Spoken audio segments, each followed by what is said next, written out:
कांग्रेस के सीनियर रहनुमा राहुल गांधी ने नेशनल MGNREGA वर्कर्स कन्वेंशन से खिताब करते हुए कहा कि मोदी हुकूमत ने MGNREGA स्कीम ख़त्म कर दी है और मज़दूरों से मुत्तहिद होकर जद्दोजहद करने की अपील भी की।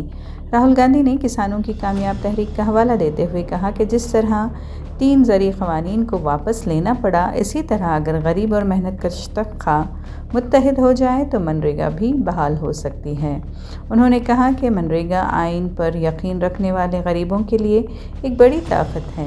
कन्वेंशन के दौरान मज़दूरों ने अपने काम की जगहों से मिट्टी लाकर पौधों में रखी, जो इस तहरीक की अलामती नुमाइंदगी थी।